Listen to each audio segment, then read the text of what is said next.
Hey there, it's Gary Parrish. Welcome back to the CBS Sports Eye on College Basketball podcast, where we sometimes discuss camel fighting, dodo birds, and leaky black. Matt Norlander is here with me. If you're watching on YouTube, smash the like button like you're Brandon Davies. You have consent. If you haven't yet, subscribe to the CBS Sports College Basketball YouTube channel.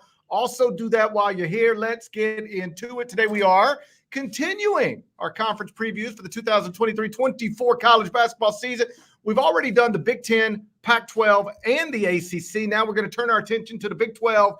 Well, you're not going to believe this, but Kansas is projected once again to win the league title. Deadleg Bill Self has coached 20 seasons at Kansas. He's won 17 Big 12 titles, 12 outright, 5 shared. Would you take KU or the field in the Big 12 this season?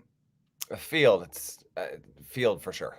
Kansas. That's actually historically not a smart bet. I'm going to take it this season.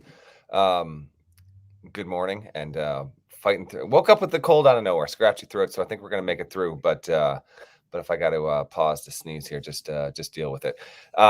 Ken Palm rankings came out over the weekend. Good morning, happy Monday morning to everyone, and welcome back to our previews. Hope you're enjoying it. We got to get into some Big 12 here. Kansas is number 2 at Ken Palm. Purdue is number 1. Houston is number 3. So Kansas obviously still is the narrow favorite, but the favorite nonetheless in the eyes of Ken Palm. Has been the number 1 team for many a prognosticator on the human side, which is understandable. Ken Palm actually ran a new kind of poll. Did you vote in the human poll, GP? Did you wind up doing that or no? I did not. I make fun of AP voters. I do not participate with them. Okay, well, human isn't actually, it's an acronym on the Ken Palm side. He basically had close to 800 subscribers to his website vote in ways that eliminated all kinds of bias, and Kansas came in number 1 in his human poll, and so the Jayhawks should be the favorite. But if you're asking me to take the field or Kansas, I'm going to take the field. There's a lot of really, really good teams in the Big 12 and a lot of teams that should have reasonable Final Four hopes, reasonable second weekend hopes. So I will stick with the Jayhawks. What about you? You taking Kansas or you taking the field? I would take Kansas. Just like if you tell me yes or no, Kansas is going to end up with at least a share of the Big 12 title. I mean, again, Bill Self's been there for 20 years, and 17 times the answer has been yes. And they're going to be. They are preseason number 1 in the top 25 and 1. I'm assuming, like you mentioned, AP poll comes out later. I'm assuming they'll be number 1 there. Less than 2 hours from now, the AP top 25 preseason will debut. So this pod will be done before we know that, but there's a very, very good chance KU will be number 1 there. Yeah. In most leagues, I would take the field over anybody. But I think in the Big 12, just, the history is what it is. As great as this league is consistently. And once again, it will start the season at Ken Palm ranked as the number 1 league in the country. It's still, even if this is a 7 or 8 bid league, and we'll get to that, it still historically makes sense just to say, yeah, Kansas. At the end of it, I don't know how. Remember last season, you had Kansas State looking like a real factor, Texas looking like a real factor, and we would constantly, so how you think it's going to shape up now? And we just go, well, it's one way or another. By the end of it, it'll be Kansas. That's usually the way this stuff goes.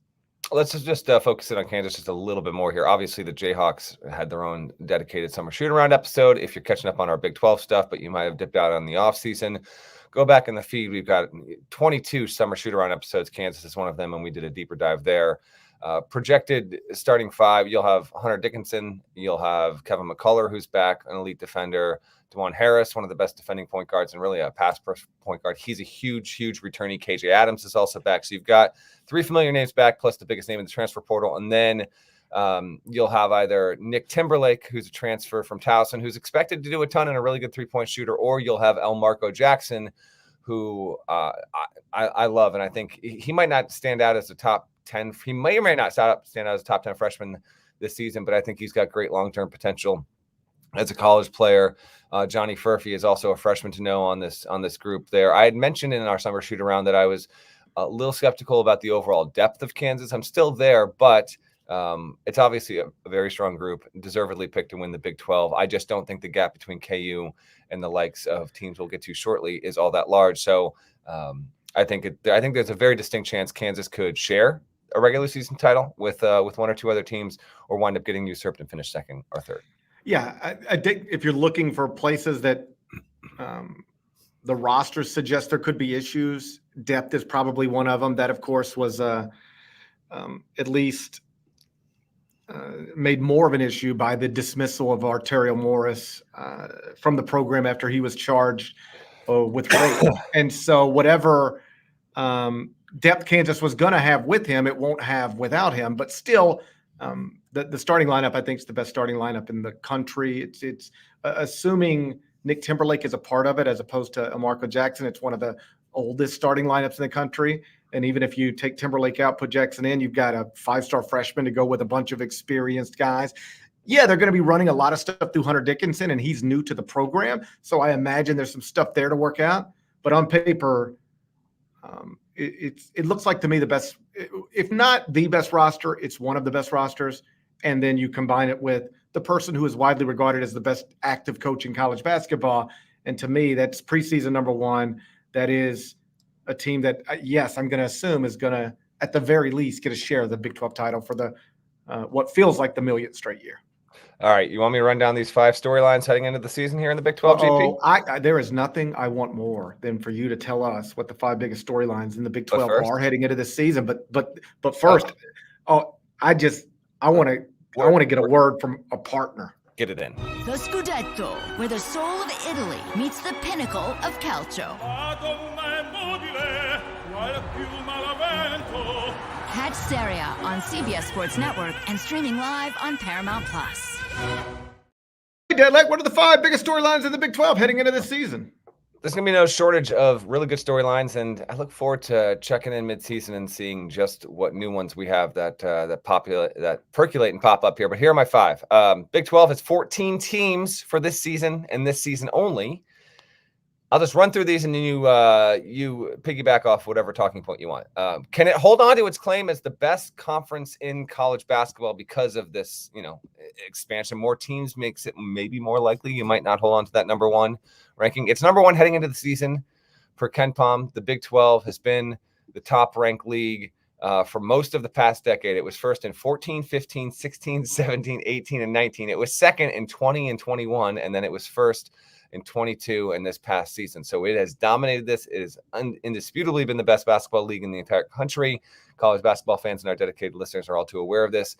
Now with 14 teams in the mix, will it be able to maintain that status? I think that it will, but I think the gap will narrow. Storyline number 2, fresh off its IARP non-punishment, although that banner is coming down from 2018. KU is the favorite with the highest profile transfer in Hunter Dickinson now. Will Kansas not just take the league? Will Dickinson match the hype as a top 10 player in the country? Maybe those things will wind up needing to be attached in order for that to be true. We'll wait and see on that. Storyline 3, Houston makes a jump up in league, going from the American. It's obviously one of the 4 new schools in, joining the likes of BYU, UCF, and Cincinnati. Houston has finished top 5 the past 3 seasons at KenPom, and it has finished top 15 at KenPom in the past 5 seasons. Will the Cougars be able to keep pace? I think that's a pretty intriguing storyline that a lot of people are going to track. Storyline 4, K-State went from being picked last a season ago to winning big in the league and making it to the Elite 8. So year 2 for Jerome Tang will look like what? We'll get to the Wildcats in just a couple of minutes here. And then debated a few different talking points, but I think number 5 for me here is Texas rallying behind Rodney Terry last season, who needed to basically make the Elite 8 to get that job. He got the job.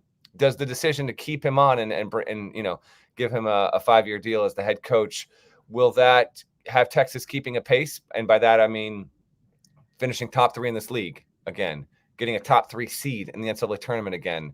Or will the depth of the conference lead to some disappointment with Texas? Longhorn fans are unfortunately a little bit familiar with sometimes having their program have some lofty expectations and then just falling short of that. We'll see whether or not it happens with Terry this season. But he does join the league as a full-time head coach here. He's not the only one, of course. And I'm intrigued to see what Texas can be, because there's a lot to like there in the starting lineup. What are those do you want to piggyback on? What stands out most to you, GP? Well, let me start with Texas. Even as Rodney was doing a terrific job with that team last season, taking over for Chris Beard under less than ideal set of circumstances, there were people who would say, okay, yeah, but this is a team that Chris Beard built. And it's great that Rodney Terry can keep it between the lines, so to speak. But can he really build rosters like this and keep Texas at or near the top of the Big 12, and by extension, at or near the top of the sport. And Texas, I've got them 20th in the preseason top 25 and one. They're 16th preseason at KenPom. This is a team that Texas lost a lot from last season. This is a team that Rodney Terry has largely built. And so we'll see where it goes from here.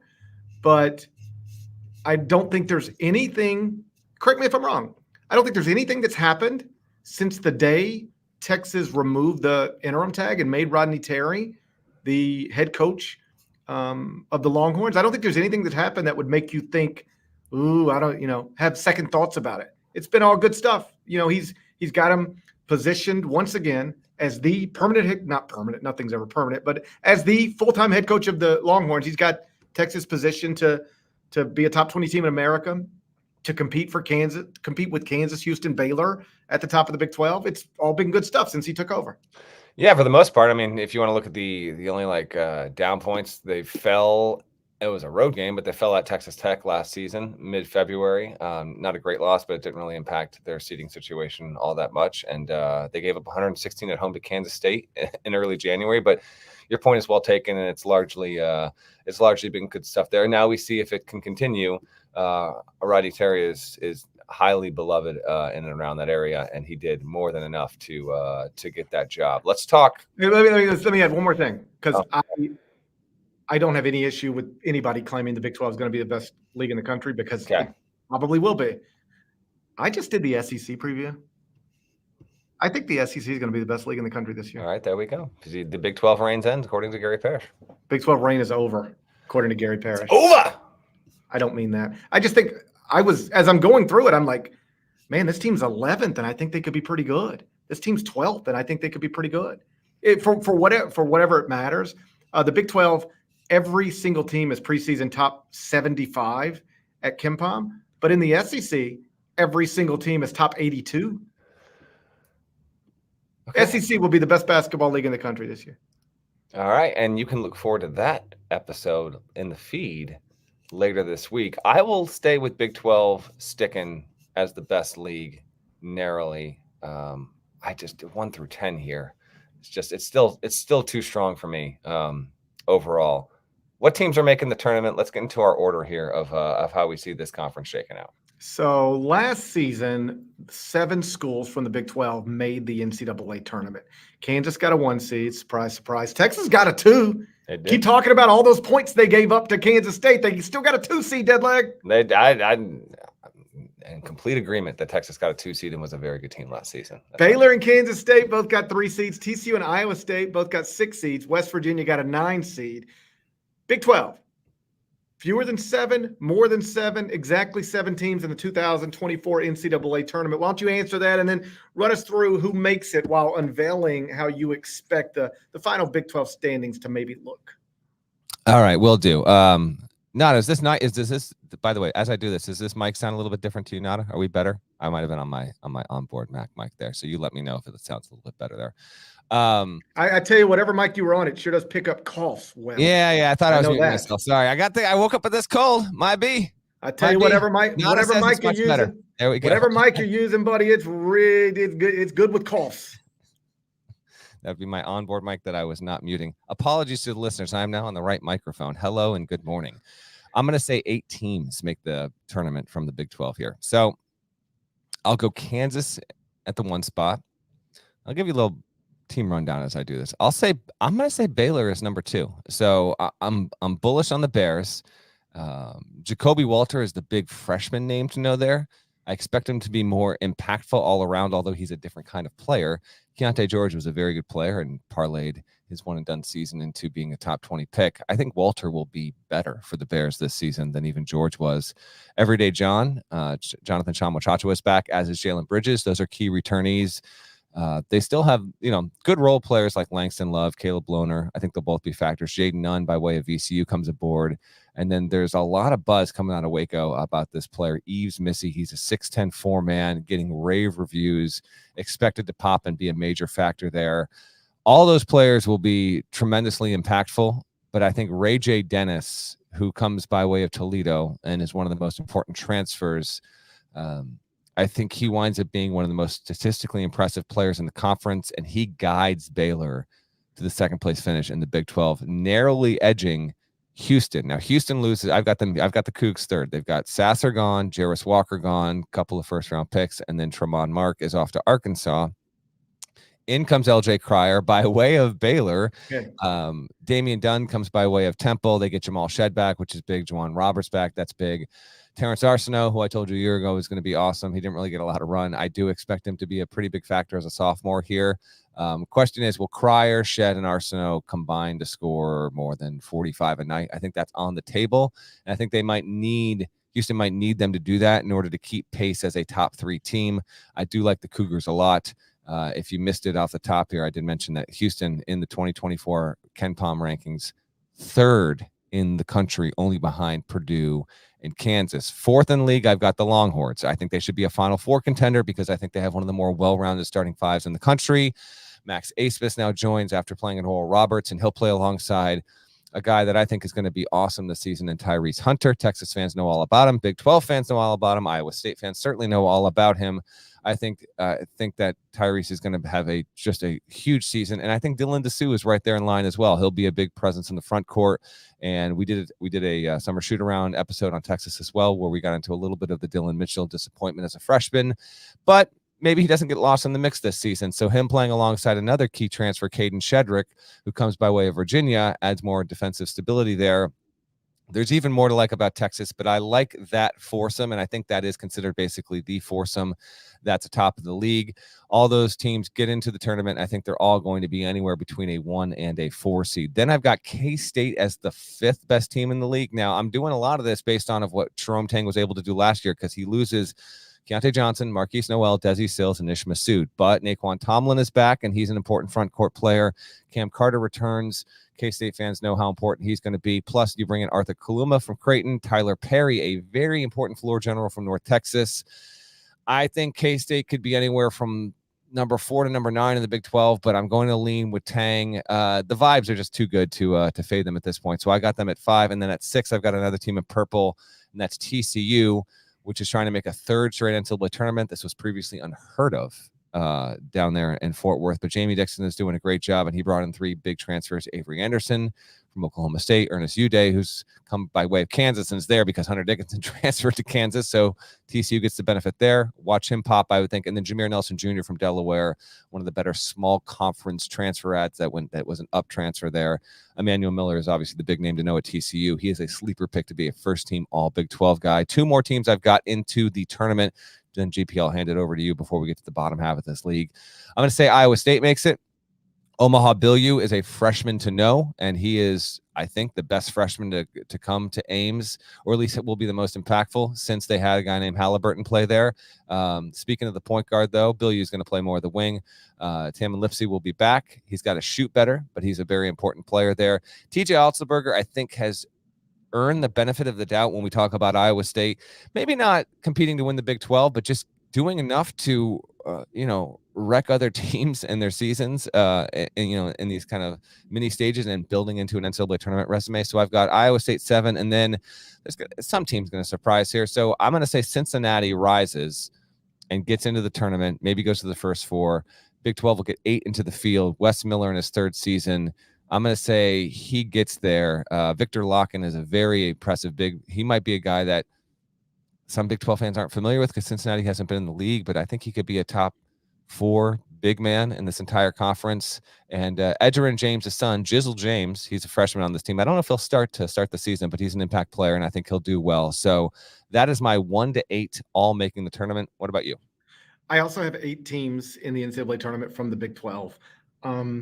I do think the way you laid it out at the top is accurate in the sense that there are 4 that I think have to be ranked in some order at the top, and that's Kansas, Houston, Baylor, Texas. I don't want to, like, if you want to throw Kansas State in the top 4 based on what Tang did last year, and hey, you're not going to surprise me again, that's fine. He deserves the benefit of the doubt after an incredible first year as a head coach. But on paper, to me, and the Ken Pom rankings, suggest this as well, there's a clear top 4 in the league in some order, and it's Kansas, Houston, Baylor, Texas. At 5, I've got Iowa State. I think I'm a little higher on Iowa State than most. I've got Iowa State just on the outside of the top 25 and 1, but 5th in the Big 12. They're 31st at KenPom in the preseason. So maybe I'm in line with the computers, but most human rankings I've seen have Iowa State a little lower than top 5 in the Big 12. I've got Iowa State 5, Kansas State 6, TCU 7, and then my last team from the Big 12 to get in the tournament is Texas Tech. Okay. Why don't you believe in Texas Tech? They got a first-year coach and a lot of unproven players, so I'm just gonna wait and see. It's exact. You could have said the same thing about Kansas State last year. I absolutely could have. And they were in the Elite Eight. They were in the Elite Eight. How many years in a row? All right, so you're picking Texas Tech to make the Elite Eight and win the Big 12. I've got the SEC as the best one league. mode of thinking. Let's just take it all the way to its logical. I've got the SEC just to make sure we're all on board. I've got the SEC as the best league in the country and Texas Tech in the Elite Eight. Okay. Wreck them. How do you do that? Indeed. How do you do that? Yeah. I don't know. K-State didn't win the league last season, just so we're clear, but it was highly impressive. Got a 3 seed and made the Elite Eight. So you've got Texas. If you matched it, you'd have Texas Tech getting a 3 seed, making the Elite Eight, and finishing tied for 3rd in the Big 12 this season. And I've got Grant McCaslin standing on a scores table. Yes. At some point. I think McCaslin's gonna. He's a really, really good coach, and they're going to be a pain in the ass to play. But they bring in Joe Toussaint from West Virginia, Devin Cambridge and Warren Washington from Arizona State. The games like the Texas Tech Iowa State game, the first one to 51 might win that game, and then that's fine. Both those coaches don't mind playing that style. McCaslin might overshoot my expectations. I don't disregard that very distinct possibility, but again. 14 teams, man. And this kind of league, like you get to the situation where you're looking at teams like 8 through 12 and 13. You're like, oh my gosh, I like how you're not comfortable with any way that you project the league. But I do not have Texas Tech 8th. I don't have them 9th. I don't have them 10th. I've got Texas Tech in the 11 hole in my projection. Well, this will forever go down as the season where I believed in the Red Raiders and you expressed incredible amounts of skepticism on exactly what Grant McCaslin can do in Lubbock, Texas. They'll be talking about this ages from now. That's right. This is gonna, when people look back on this, will they? There's gonna be a clear. The one thing everybody's gonna remember is one of these people really believed in Texas Tech, and the other one was incredibly skeptical. And I think I'll be on the right side of history. I just want to be on the right side of history, Deadleg. We'll see about that one. All right, but we both got 8 in. Both got 8 in. Which means you must have more than 8 from the SEC making the tournament then. But we'll wait for that on the show later this week. I'll have to construct that now. Here, all right. You tell me how the rest of the Big 12 shakes out for you, and then I've got it. Oklahoma at 9, BYU at 10, Oklahoma State at 11, your Cincinnati Bearcats at 12. You've always hated Wes Miller, always. Well, I mean, I was raised on the Metro Conference, which was then my formative years. I was raised on the Great Midwest Conference. Yeah. Cincinnati's been a rival of mine. Do you have any idea what Nick Van Exel did to me? Personally, I'm unaware. Personally, do you know what Nick Van Exel did to me? What did he do? He beat my Tigers 4 times in 1 year. Twice in the regular season, in the Great Midwest Championship game, and in the Elite Eight of the NCAA tournament. Nick Van Exel is the biggest villain of my childhood. True story. He comes back here. Memphis gets the Grizzlies. They're playing in the Pyramid, which is where the Tigers used to play before it became a Bass Pro Pyramid. It's now the Bass Pro Pyramid. Yeah. Like if you want a bow and arrow, you can go to the same place Nick Van Exel used to play basketball. It's a fact. Yeah, all right. Great. I'm told that I didn't see this with my own eyes, but this was a story I was told. Nick Van Exel walked into the Pyramid for the first time as like a Laker or wherever. First time coming back to Memphis since the last time he played in Memphis as a Bearcat. And Nick Van Exel walks in the Pyramid, looks up, sees a Elliot Perry retired jersey and a Penny Hardaway retired jersey and a Keith Lee retired jersey. And Nick Van Exel looks up and goes, "Man, I can't believe they didn't hang my number in this place." That's right. Badass. I love Van Exel's game.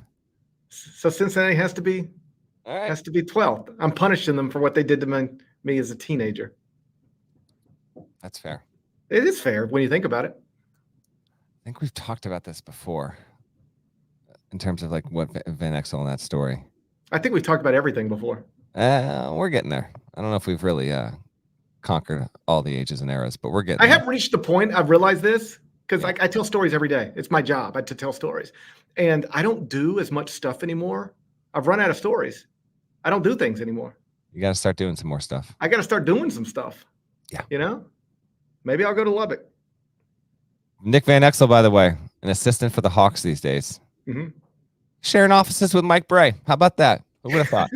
Nick Van Exel and Mike Bray down in Atlanta eating. Guaranteed they both have tremendous stories there. Okay, let's finish out this Big 12 projection. You got Cincinnati at 12 because you've always hated Wes Miller, and Nick Van Exel is your mortal enemy. I'm going to say you've got the Ears at 13 and then UCF at 14. I've got West Virginia at 13, UCF at 14.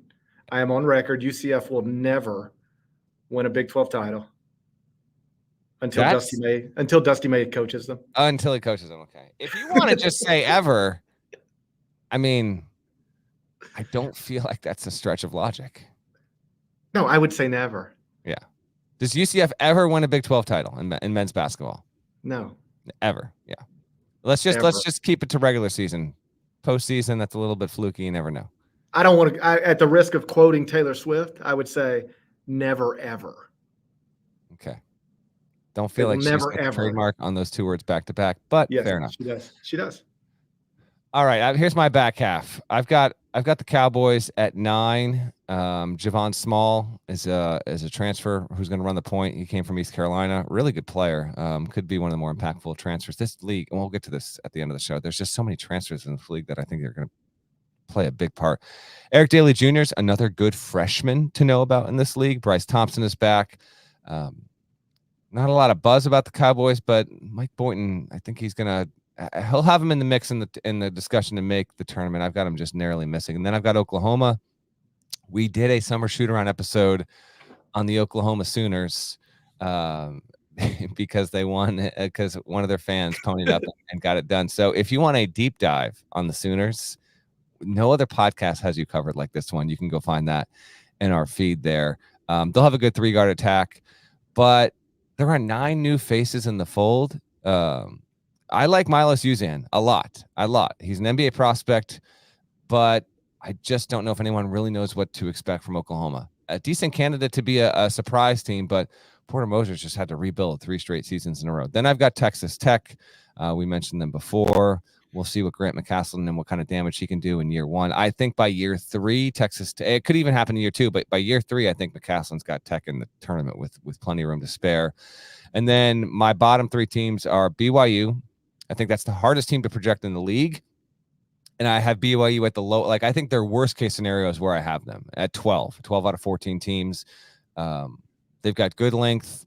They've got a solid front court, but I don't know how much dependability they have in their backcourt. And so because of that, I think I'm going to have them stumbling out of the gate just a little bit here.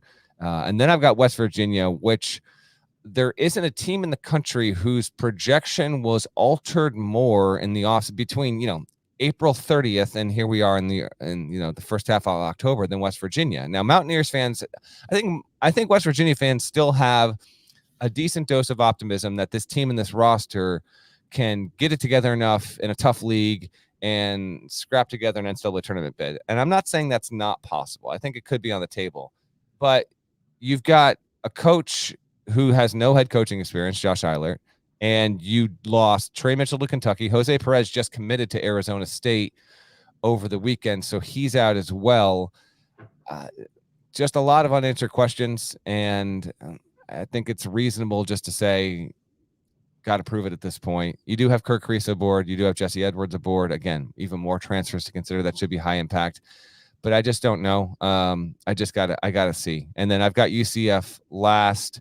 Johnny Dawkins is still there. This team went 19-15 last season and was a top 60 team in the country, but it doesn't really return a lot of impact players. And so it's actually reached the point where everyone is picking UCF to be the worst team in the Big 12. So now I'm convinced that won't happen, and it'll be, 11, 12, or 13, and someone else will wind up in the cellar. But from a projection standpoint, I think UCF being 14, I think is a fair outlook. So that's a look at GP and I, 1 to 14. This is the only year that, again, this will be a 14-team league. We got Texas and Oklahoma involved this season. Of course, they scoot next year. And when we preview the Big 12 a year from now, it'll have at least 16 teams involved because Arizona, Arizona State, Colorado, and Utah will be joining the league in 2024.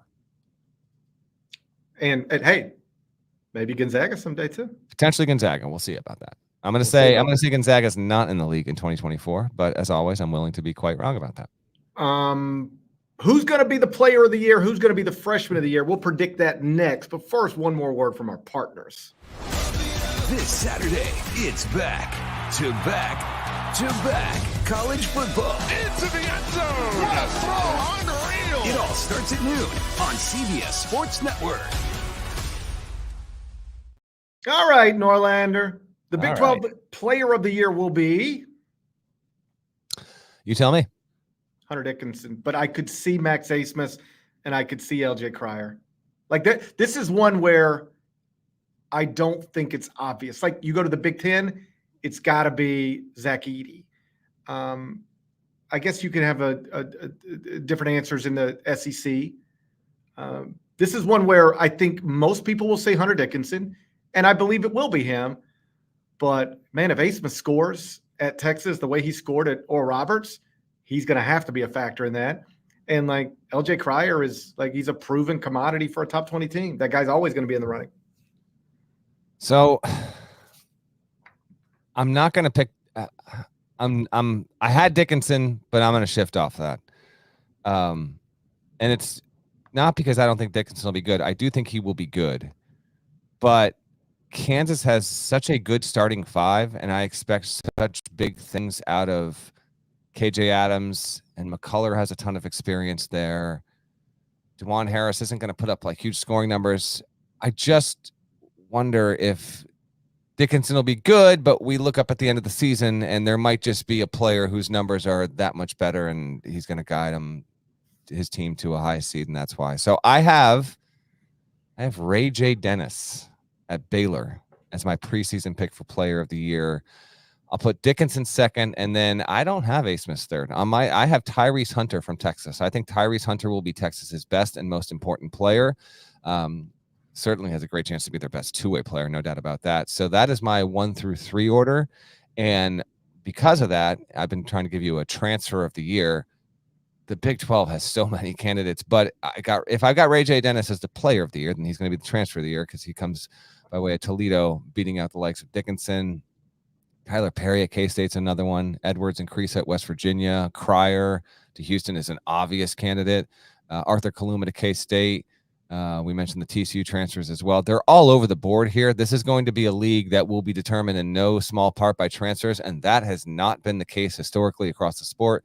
But more recently, obviously, transfers have had a big impact. I think the Big 12 stands to have the best chance to be a microcosm of the trend that we've seen sweep the country because of the portal in the past 3 years, and you're going to see a lot of teams' destinies impacted in a significant way because of who they did or did not get in the portal. So give me narrowly Ray J. Dennis because I think he's going to be a scoring stud and will get Baylor to number 2 in the conference. Freshman of the year, I've got Jacoby Walter at Baylor, followed by Omaha Ballou at Iowa State and Elmarco Jackson at Kansas. That's my 1 through 3, but I lean toward the freshman at Baylor. I'll also lean toward Walter at Baylor. I think he is objectively has to be the pick because he stands to play the most and have the biggest statistical impact, and a very fun player. If you've not seen him yet, you're going to enjoy watching him a lot. I had Jackson number 2 at Kansas, and then I had Omaha at Iowa State number 3. So we have the same 3, just a different order. We both have Walter winning freshman of the year. And is this the appropriate time to welcome Terry Teagle back to? Well, first of all, are you going to take Bill Self Coach of the Year? Well, of course. Favored to win, and to get it, you're going to team you have winning it. You're picking for Coach of the Year, right? Yeah, that's my rule. Yeah, I think I'm going to do that as well. I think I'm going to take Bill Self. Looking at my projections, if it's Kansas and Baylor, then Houston, then Texas, then K-State, then TCU, then Iowa State, and then Cincinnati, like 1 through 8 in that order. I think in that scenario, it would probably be Self that wins it. Although I will say, We hope there are no injuries, but oftentimes what can happen sometimes is the team outperforms after facing a litany of injuries, and that can lead to a coach getting coach of the year. And sometimes I feel like that's worth consideration. But we both have winning coach of the year with Kansas winning the league, which seems fair.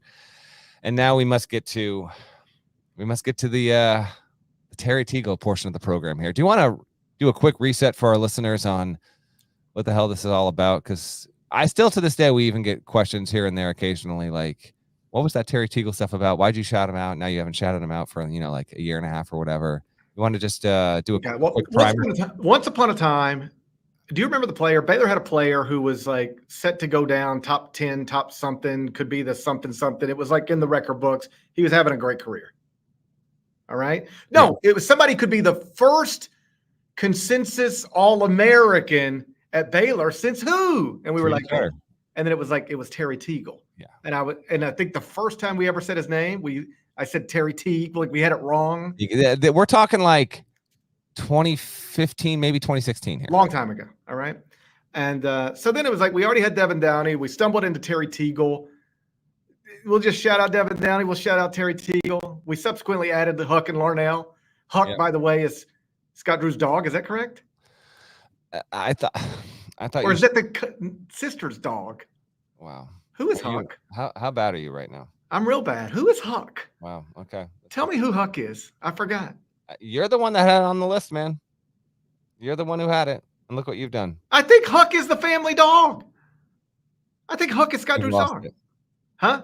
You've lost it. And I think I lost my Bryce drop. Where's Bryce? I don't even have my Bryce drop. Oh, there it is. This is Bryce, and I don't care. Or is Huck Dana's dog? Yeah. You're really losing your storytelling abilities right now. It's just tell me who Huck is, and I'll move on. I think it's the dog of the family. I don't think Scott Drew's got Huck. You're the one who kept track of all this. I don't have to figure out who Huck is. It's not my purview. This isn't my bailiwick. Okay, I got Scott and Kelly plus Mackenzie, Peyton, and Brody. I got that. All right. Yeah. And then there's Homer and Janet, obviously. Bryce and Tara. Dana. She's married to Casey. And then they've got Bryson, Anna, Isaiah, Caleb, and Luke. And then Huck. Huck the dog. There you go. Okay. Continue. So we start shouting at Huck. We start shouting at Larnell. He was DeAndre Ayton's back guy. I just think that's funny. And then so we had a list of Devin Downey, Terry Teagle, Huck, and Larnell. At some point, somebody asked Terry Teagle about what it's like to be shouted out on the Eye on College Basketball podcast, and he said he didn't know what they were talking about. He did not. They're dead to me. Who are these clowns? At the risk of quoting both Taylor Swift and Roman Reigns in the same podcast about basketball, he did not acknowledge us.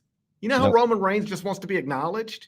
I don't, but he puts his one in the air and he says, acknowledge me. He wants to be acknowledged, right? Okay. And we're a lot like Roman Reigns. I've always felt that, yes. We're like the Roman Reigns of podcasts. No question. We're basically the bloodline. Okay. And when Terry Teagle would not acknowledge us, I felt disrespected. I don't want to speak for you. I felt disrespected. No, this was my push. Let's be clear. Yeah.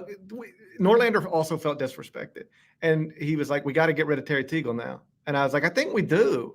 All right. Yeah. For the content, by the way. I think quite a bit of time, we have omitted Terry Teagle. He was asked around the Final Four of 21. I feel like that was the area. So we're at 2+ years here, I think. Yeah. So we just got rid of him. I took my Terry Teagle card that I had bought online, and I set it face down on my desk. I burned it. Yeah, I did not burn it. It's still in my studio, but it's face down. I put it face down. So I said, so then Scott Drew in Texas, maybe a month and a half ago, a little while, he said, hey, listen, Terry Teagle is going into I believe, Southwest Conference Hall of Fame. Yeah. You should never take him not knowing who you were as disrespect. All this guy does is fish and ride horses. He's country. He's not messing around with the internet or podcast. He's the nicest man in the world. He just doesn't know your world exists. And at that point, I was like, you know what? That's good enough for me. If Scott Drew is vouching for Terry Teagle, that's good enough for me. Norlander still said no. No, I didn't say no. I didn't respond to the text thread. I just got it later. It's just me and Scott Drew in text. Norlander's out of it. He's like, I don't want nothing to do with this. All right. I ghosted the text thread. That's right. So then last Hold week, on. At this point, you tried to get him back into the shouts, and I said, listen, let's wait this out. We got to discuss this. And then between that happening and this episode today, Ashley Hodge, who covers the Baylor Bears, and I think was responsible for the excommunication of Terry Teagle to begin with, tried to make amends, and he shows up at he works with Sikkim 365. We're going to shout out David Kay, the former Baylor SID, who is now, he continues to move on up in the world down there. And so we got a text 5 days ago asking if we wanted Ashley asking, you want me to go up to Terry Teagle and ask him about you guys and get him to shout you guys out? And Paris said, yes, absolutely. I, again, didn't respond to the text thread. Wanted to see what happened. And eventually I did. And then I hope this is going to play.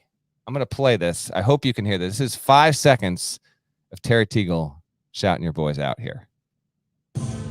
Shout out to Gary Pass and Matt Norlander. They are legends. They're legends.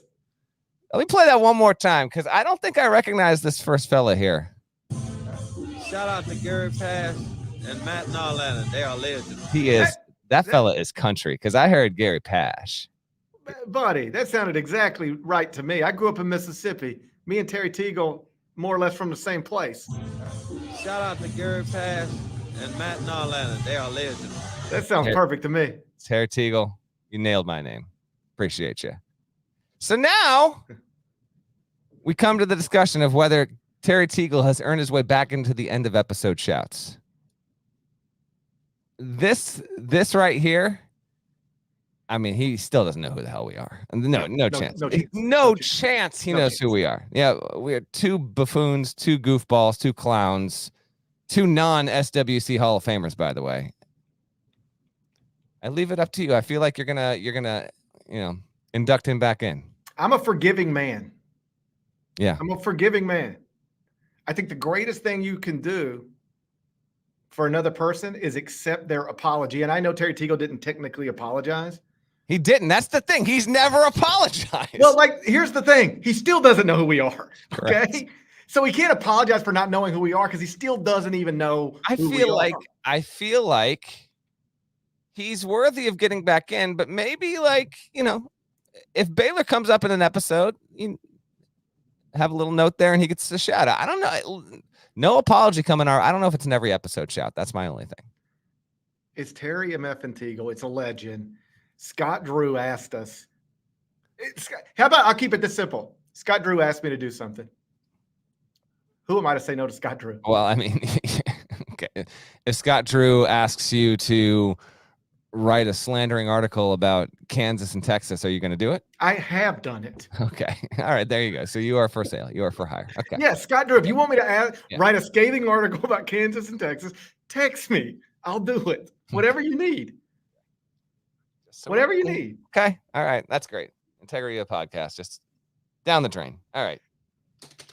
You do what you got to do. Shouts to Devin Downey. Okay. Shouts to Chester, South Carolina. Shouts to Huck Larnell. And shouts to Terry MF and Teagle. There he is. Legend. Thank you guys once again for watching, listening to the Eye on College Basketball Podcast. If you're not subscribed, please go subscribe anywhere you subscribe to podcasts, including Apple Podcasts and Spotify. I love this accent. One more time. I love this accent, man. Shout out to Gary Pass and Matt Norlander. They are legends. He and Terry Teagle could be neighbors based on nothing more than that. You don't sound anything like Terry Teagle. What are you talking about? I know, but I used to. Okay. I used to. I had to shed my accent to become a multimedia superstar. And then sell your credibility to whoever Scott Drew asks you to do. That's exactly right. Okay, there we go. That's exactly what I've done. I think you've got a show in like 3 minutes, so I'm going to shut up and let you wrap up this podcast. I do. I have. Hey, if you ain't had enough of this, I'll be right back on YouTube in 3 minutes, talking about completely different things, but in the same ways. 5 stars, nice review. There's more of us than there are of them. That's got to be reflected in the comments. So do that if you haven't already done it. And we're going to talk to you again real soon. Till then.